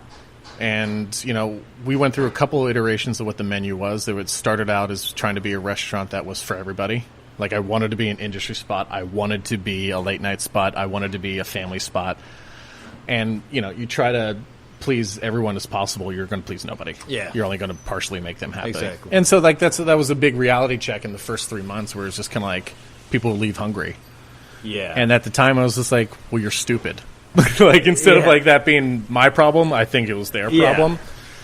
And then it was just like, well, sure, like I had courses that I would have in a tasting menu as an a la carte option. And it's like, I opened Birch when I was 26. And so, like, that's, or was it 26, 27? And, like, that's young. That's young to open up a restaurant. And there's a lot of ego that goes into that. And there's a lot of, standing your ground for the sake of standing your ground. Yeah. And, then we formatted to be a 4-course menu. And then the 4 courses with options within each course. But it was like you had to order 4 courses. and it was like that was our mini tasting menu kind of a thing. It's like, to me, that's not a fine dining tasting menu restaurant. Yeah. But we got labeled that, and we were a special occasion restaurant, which is tough in Rhode Island to be a special, especially like when you're right next door to our neighbor, which is Gracie's. Yeah, Gracie's was killing it too at that time. And that's a big special occasion restaurant. And they went to all the lengths to make it a special occasion. Yeah. And so that kept people coming back, whereas like ours was like, I think they wanted the feel of Gracie's with our food in our restaurant, but it wasn't. It was very pared down. I mean, you ate there. Yeah. But I loved it, and I loved everything about that restaurant, and I'm still bitter about it that it's not around anymore. Yeah. What prompted the decision to close it down? I mean, it was staring down the barrel. Yeah. Like, we were looking into having a pretty like ours, like we would have to build essentially a hockey rink style plexiglass around the bar. The fuck? And like, because like you couldn't because technically we're only bar seating. Exactly, yeah. And so like to build like this like cage of plexiglass around us and like have to serve, it was just like, this is like this is not a bank. And we had pivoted, and like that word is used so much, but we pivoted from like, we were Birch in Oberlin for a little bit when the pandemic started to now Birch is a clam shack, to like doing like burgers and like some other like very comfort food, and then it just got to the point where it's just like I can't do this anymore. Yeah. And that's how it was the easiest decision to make. It was hard, but it was easy. Did you have a number of staff that you had to let go that have been with you for a while? Or? Yeah, I mean, like initially, like I had to, when the pandemic started and we shut down actually on my birthday. What the fuck? And that was that was insane. So it was my 35th birthday, and like I come in here and like, it wasn't like I made the decision. Like, it was a very democratic process. Oh, for like sure. all my staff, we came together and it was like, what are you guys feeling? Yeah. And it's like, I'm not going to, like, if you guys all want to close, like, know that like that's fine by me. We're going to do that, yeah. And like, I'm not going to force anything to happen. And so it was unanimous at that point that we would close, because everyone was getting scared, because we were getting busy as fuck leading up to it, because I think everyone had smelled it. Everyone smelled the fact that like restaurants are going to close, so get in there now. And I don't know, the beginning of 2020 had a buzz about it. Like I felt like it was like everybody was like, "This is our fucking year. We're gonna get it." Like everyone was super ambitious. Yeah. I thought like we were busy. It was like, you're right. And like, I guess like now looking back at it, like our first 3 months were crazy. Yeah, they were great. Yep. And like, that doesn't happen. No, not fucking in Providence in the winter. No. like no, college I mean Providence students are not spending money like that. Well, you'd be surprised. Oh, you'd be surprised. All right. There's like this, like we opened Oberlin, and like Oberlin was like almost an immediate like, cool, this place is like comforting. This is another like addition to the like people's weekly routines. But yeah, closing it on my birthday was just like, like I said, like we came together. It was like, we're shutting it down. So let's all clean. Let's all like get this all done. And then they brought me a cake, and it was like the most intense feeling of just like gratitude and sorrow at the same time, because like here I am, like essentially I'm laying off all these people, which to me felt like I was firing them. None of them felt that way. Yeah. But like me as as somebody that like signs their paycheck, and like they're not going to get that from me anymore. It was like really heavy, and like it was a really tough time to get over that, and like like to have like, here's your birthday cake. Yeah. It was like one of the craziest feelings. Yeah. Wow. So, when does Oberlin come into all of this? Yeah, so I guess year 3 at Birch was when this space became available. Okay. And had you always wanted to open another space? Definitely. Did you want to move that into this, or were you like, this is something else? This is something we always like. It was Heidi, Ed, and I thinking about it, but it really was Ed and I. Because Ed needed to, like, at Oberlin, at Birch, when it was just Birch, was me and 2 other cooks. Got you. So for somebody to move up there is not fucking happening. No, it's not happening unless you want to own them. Exactly, exactly. So doing that, it was just kind of like, we're not going to be doing anything. Like it's like, and so Ed at the point was just kind of like thinking about. He's in retrospect, he was telling me he was thinking about leaving. But then this came a possibility of just like, here's an opportunity to have your own thing. And so that was very much the mentality going into it. It was the easiest menu to come up with. We knew exactly what Providence was lacking.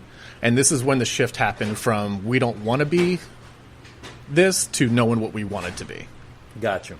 So we knew we wanted to have fresh pastas. We knew we wanted to have crudos because we knew that there was no place in Rhode Island where you could get this seafood that we use at Birch, which is like incredible quality. Incredible, yeah. And like nobody, you can get a plate of crudo for that. You couldn't get that. And like we missed that, and we also missed the fact that handmade pastas are like a lot of restaurants do really good pastas, but they don't have a pasta menu. Gotcha. Okay. So like you're going to go see Bo. Bo does incredible pastas. Oh my God, yeah. Always really, really solid. But nobody had like a dedicated menu of 5 to 6 to even 8 pastas. Yeah. And so we really wanted to have that, and we wanted them to be all handmade and all made in house. And just like, with tomatoes that we preserve. So there's during the winter when we use tomatoes, there are tomatoes that we canned or we preserved. And it was easy, and our menu format has never changed since, since we opened, which is I think was a big testament to like knowing what we want rather than knowing what we didn't want to be. So that was, and we opened with that, and it was insane ever since. We've done things where we've renovated the kitchen and renovated the basement, but it was like pretty much just been locked. Yeah. Whoa, man. Crazy. So when you opened up, was it received well, or did you? Yeah, I mean, like we knew we were going to get flack for the fact that our pasta portions weren't a pound each. Okay, heard that. Yeah, but yeah, because you can go up to Fed Hill, and that's like you can go somewhere else for that. And we wanted people to get 2 or 3 pastas and try them. Okay. And I don't have a lick of Italian in me. I'm Eastern European. I'm Slovakian, and for sure. I think we've only ever had one Italian American come through this kitchen.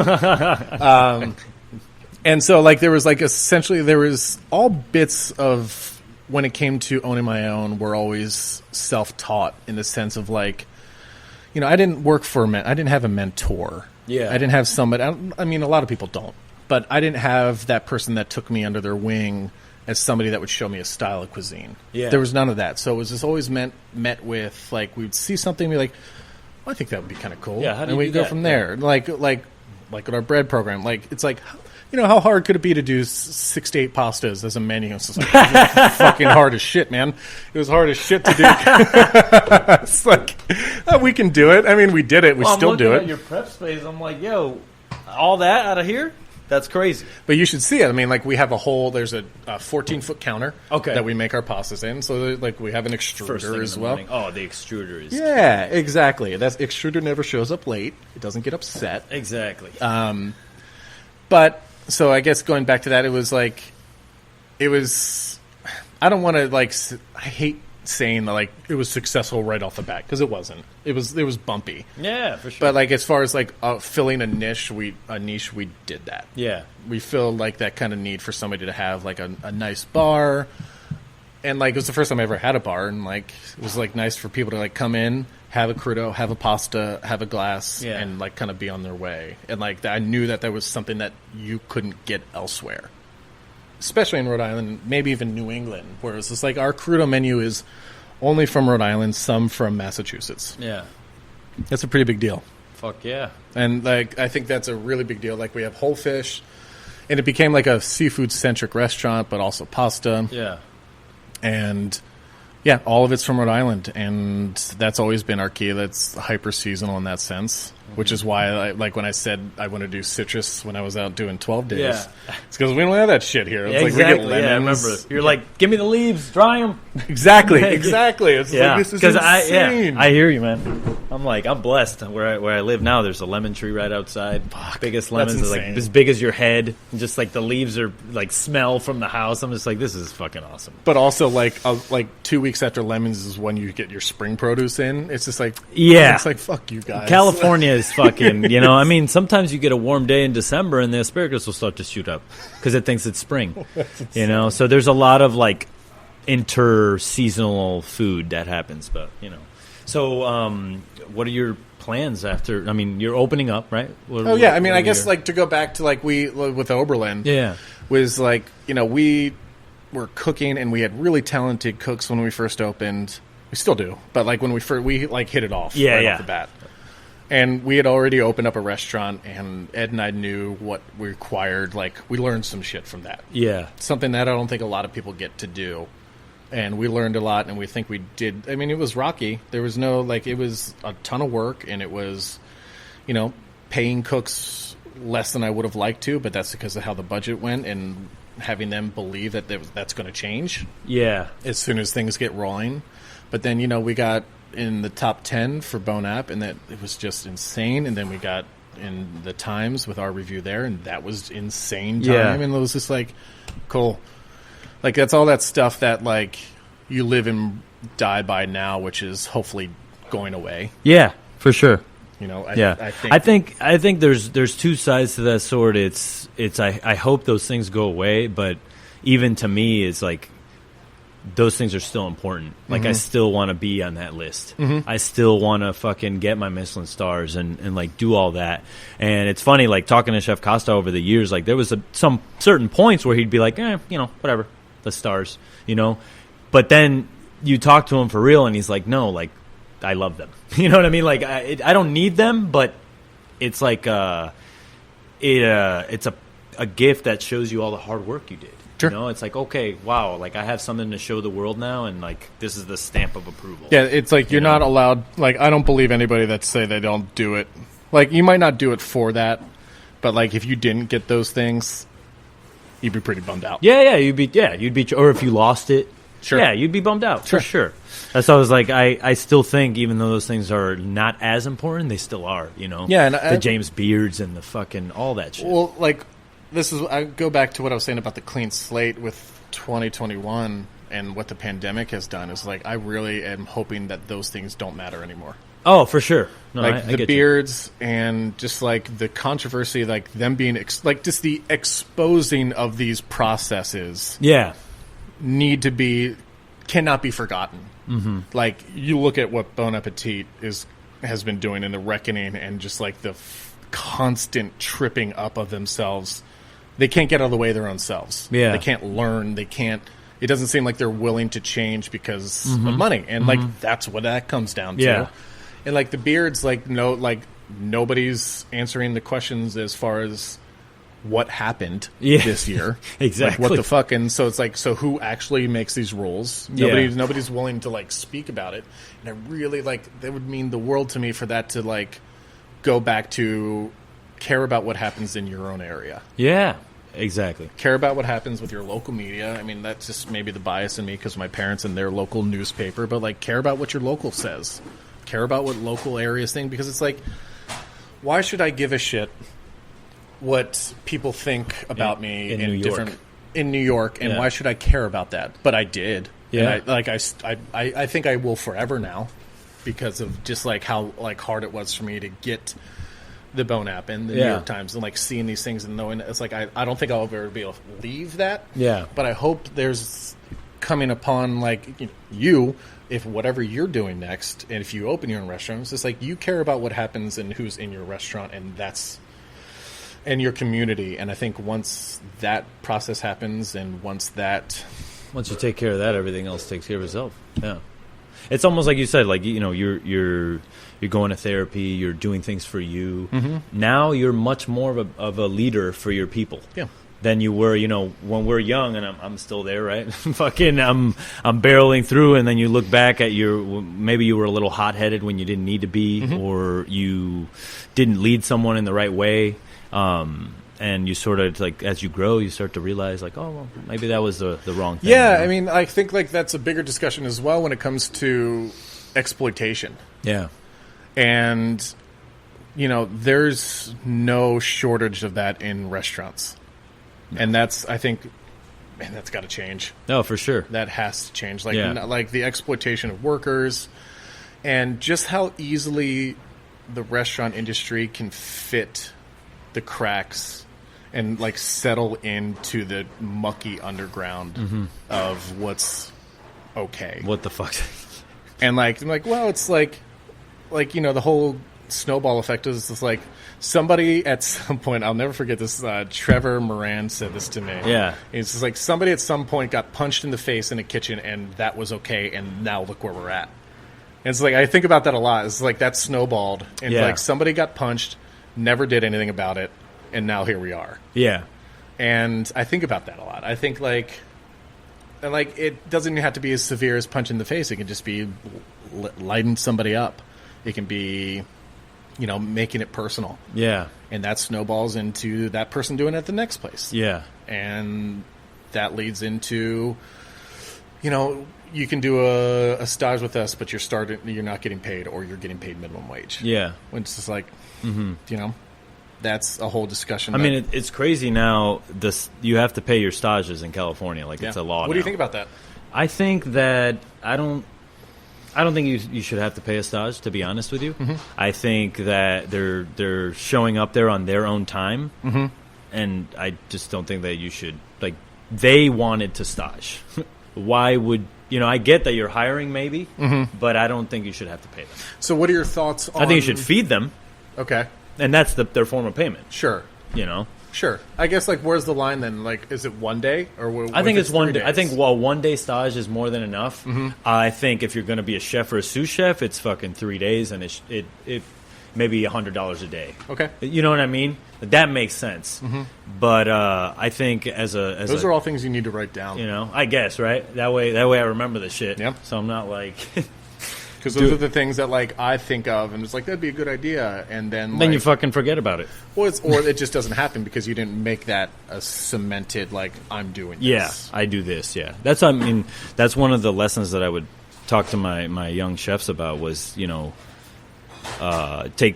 I'll just say the name Joe, for example. I'd be like, I, Joe, put my apron on like this. I work like this. I throw things away like this. And if you do not deviate from those processes that you have made for yourself that are perfect, you will be unstoppable. There will be no, because you yourself have laws that you follow. Yeah. Yeah. So, I guess, like, what's also your opinion on where that balance is of restaurants that accept stages and need stages? I think if you need stages, you maybe have grown beyond your means, but also the reason why Noma is the best is because they have people who are willing to go and just be stages. Yeah. And just that's how they figured shit out. And I always you cannot learn from those. If you don't learn from those things, you're going to learn from others' mistakes. Yeah. Yeah, for sure. Like the restaurant that Oberlin is. So after a certain point, you're in Oberlin, you're in Birch, and sort of where do you see the graduation of a boss / chef owner? Like, do you see yourself gaining the fruits of your labor, or are you just kind of having to work more? Oh, I would say absolutely having to work more. Yeah. Just because of how things are now. Exactly. But I don't mind it. Like, we have our full kitchen crew here, but also I'm, in here baking bread. And, like, so I guess it all has to do with what you, as a owner or a manager or anything like that, when you start to shift your priorities into becoming a manager to knowing you're that person, so what are you going to do now? Yeah. And I think, to touch back on me saying that, like, cooks that come into my restaurants in Rhode Island are young. And so we're very much a stepping stone in their career, in their trajectory. And to then be like, okay, what do young cooks need? As like as that sounds kind of like fantastical and like kind of like, but it's true in the sense that you need to figure out, okay, you're the manager, you're the owner, we all know that. Yeah. So then what? So then, like, it's like, it's important to expose young cooks to things that I know I didn't have. And that's things like we're making our own breads, we're making our own pastas, we're breaking down all fish from whole, which sound very basic to somebody that's, like, from major city or worked in very high-end places. But it's like, think of, like, when you were in culinary school or when you were a 19, 20-year-old, were you doing that? No. Yeah, exactly. And I think, like, we're getting sides of fish in. Exactly. You're getting fillets in. They're fillets, yeah. Yeah, you're just getting in, like, that's it. Yeah. You're not having to figure out what to do with the rest of the fish. And I think that's important because, like, we see here how we compost and how we go to farms and how the farm's delivered here. Like when I was telling you about Wishing Stone dropping off here, it's just like, that's Wishing Stone. They, like, not a lot of people, like, all of these guys know who Wishing Stone is. They know who the farmers are. They know who they are. It's just like, that's going to be instrumental for them knowing what the food chain is wherever they go after that. I think now there's been a spotlight shown on just how exposed cooks are to terrible treatment. Yeah. Poor pay. Poor work to life ratio. And I think that's something that I didn't have that. I didn't have a ratio. No. I didn't have that balance, It's just like I went, I'm not saying that's why I went through a divorce. Yeah. But it didn't help. Yeah. It wasn't not a reason why. And I keep thinking back to that summer where it was just like my mental health went unchecked. Yeah. And so something that I do is just like I talk about my therapy appointments with my staff. I talk about the fact that I have a therapist. I went to therapy. I talk to my therapist. Yeah. And like anybody wants a therapist, holler at me. Yeah. It's like you can there's homeopathic therapists, like Zen therapy. And there's things like that where it's like it doesn't have to be psychological. It can just be like a feel good. Exactly. If you just need to talk and you need to have somebody just like agree with you. Yeah. Or there's psychiatry, and there's seeing somebody that didn't say like my anxiety is so bad I want to throw up every time I wake up. Yeah. And I think a lot of cooks have that. I've had that. I think a lot of cooks like going into a restaurant that they felt anxious about. Like, that morning I'm reprinting prep lists in my brain and writing them down so I hit the ground running, which means that 3 hours of my morning was spent making a prep. Yeah. It was like that was spent making a prep list. I'm like, that shouldn't happen. I mean, I think in my experience, if I didn't do that at the restaurant at Meadowood, I would not have survived. And looking back on it now, I appreciate that it made me think of my career and my path outside of work. Because otherwise, it's all about balance, like you said. My balance was going home and smoking weed, right? So if I'm going to spend 8 hours smoking weed, for me, it's like, no, I'd rather spend 4 hours making a prep list and getting ready, or else I'm just going to fucking be left to my own devices and be not productive, So it is unhealthy to get lost in it, but I think for me, it was something that I needed for at least a short amount of time to channel and focus, because I'm not very focused. Then I think that goes back to having an owner or a manager talk to their staff. Yeah. And realize where their priorities lay. Yeah. And like, I would like to I feel like I'm assuming here, but I feel like you would say that to Chris at that time, like, look, I'm either going to smoke weed or I'm going to think about work all the time, or I'm going to get ready for work. Yeah. So it's like you're going to like saying that is helpful, and that's helpful for something like your chef to know. And like honestly, if you work at a place and you can't go to your chef and tell them that I'm not doing well, yeah, and like how many times has it happened where a cook that you know of goes to you, no shows? Or they just be like, I'm done. I can't do this anymore. Where it just gotten to that point where it's so bad, they just can't do it anymore. And how many times is it that you think it's them? Like, it's your like, it's like, oh, you're just a fucking asshole. Yeah. You're an asshole. I think that chef's training was always if they lose and if they fail, we fail. Is always the mentality with him. So I think that it kind of was a different way of training and looking at it, because in Rhode Island, that's what it was. This guy can't make it because he's a bitch. Not because his parents are getting divorced. He just moved to Newport where he knows no one, and he has no friends. And then when he goes to work, he just gets yelled at for 12 hours straight. Of course that guy's not going to be good. Right. Right. But I feel like you need a little bit of darkness to know when you're in the light. Sure. So that's why I look back on those experiences and all the times that I did have, bad times in the kitchen and I had to work overtime at home to get shit done. I don't know. I look back on it and I'm like, I'm glad I had to do that. Sure. Because I had to get through a struggle. Not being able to do that though, I think now it has to be we have to be okay with that. Exactly, okay. and that's fine, and that's where that's where we need to evolve. Yeah, I don't think that kids should do that. Yeah. In fact, I tell my sous chefs and everybody, like, the only thing that you should be really doing at home is taking care of you, not the prep list for the restaurant. Sharpen your knives. Mm-hmm. That's it. That's like just as part of being a chef. If you're a chef, you live it, right? So that's what you should do. Go out to eat. Go for a hike. Yep. You know, spend time with yourself. Because if you don't, then you're not a help to anybody.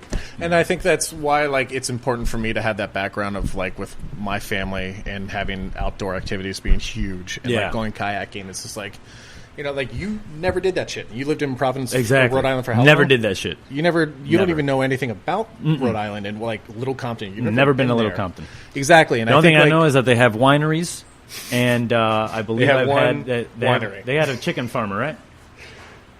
They got some kind of chicken farmer I know comes from there. That's it. But that's all I know about Little Compton. Right, and but meanwhile, I go to Little Compton to pick up stuff from the farm, but also bring my bike with me. Yeah, and it's something that you need to talk about and invite your staff to do, and talk to your staff about things that are really. It's just you need to go to Beavertail. Yeah, exactly. You need to go see Beavertail while you're here, which is a park it's the crescendo of.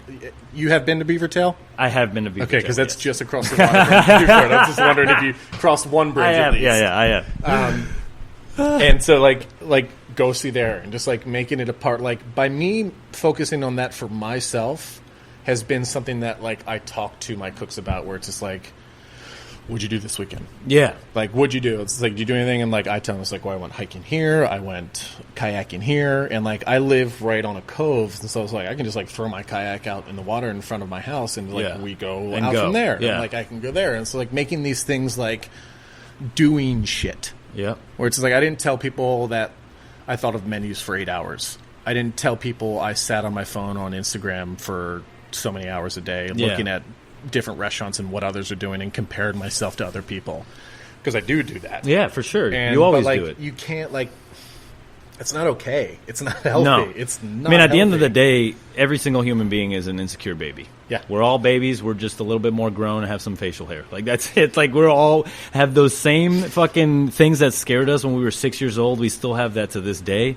And I manifest into other shit. Yeah, and I think it's a testament to your growth to be able to say, these are my fears. I go to a therapist because of this. Yep. So it's fucking super inspiring to hear you say that and also tell your cooks that you fucking did something this weekend. Yeah. Because how many times did I ask my chef coming up, all the different, hey, what'd you do? I got fucked up and I watched this, you know what I mean?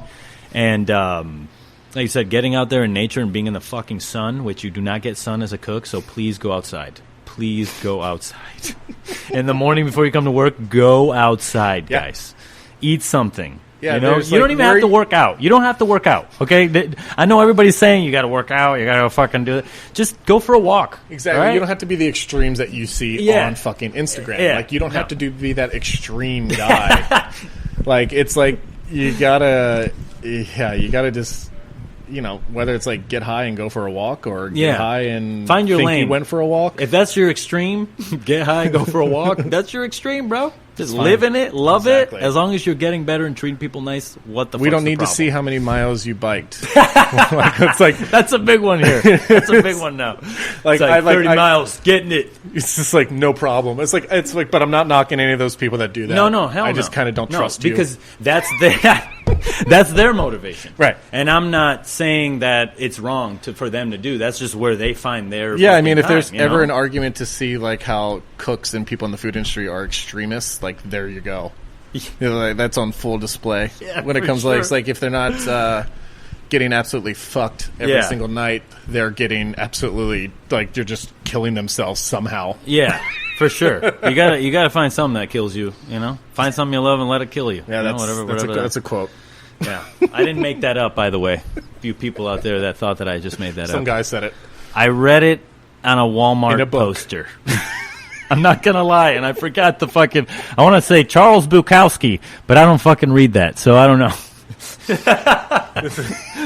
I'm not like, I'm just being real. Read books, Yeah, kids. yeah, I definitely read fucking books. I'm like trying to read books right now. I'm like every single way. Right now, I'm up to like 3 pages a day. Yeah, and that's all I can do. But I'm fucking trying. Have books be like what you read for food, and don't look at Instagram for food because it's a losing game. Yeah, for sure. You're gonna lose that game every time. You're just comparing your life to others, where you should really only be in competition with yourself. Sure, because that's what truly matters. Sure, unless you're in a fucking Olympic race. Well, sure. Don't race for yourself in an Olympic race. That's not a good formula to win. Shout out Olympians. All right. Well, Chef, thank you very much. My pleasure. I appreciate it. It's been a damn pleasure. Got the kitchen crew rolling in right now. Yeah. About to start your production. Yeah. You're opening when? Sunday? Tomorrow. Tomorrow's Thursday, right? The hell's today? Today's Wednesday? Today's Wednesday. Today's Tomorrow. Wednesday, right? Opening. Yeah. Bo says it's Wednesday. All right. Cool. Wednesday. We open on Thursday. Heard. For Din Din? Yeah. All right, dinner, cool. Takeout, no dining in, only takeout, and 2 tables outside. 2 tables outside. Yeah. All right. That's it. There you go, people. You heard it here first. I'm probably going to put this out way after this, so just so you know, Oberlin's open. We're not going to be doing indoor dining by then anyway either. Yeah, fuck off, COVID. All right. Signing off, people. Thank you very much for joining us. All right, man. That was it. So were you like the Yurt Village? You're like, I'm out of here. No, not at all. Not at all. Like, I'm going to yurt the fuck out of here. No. The Yurt Village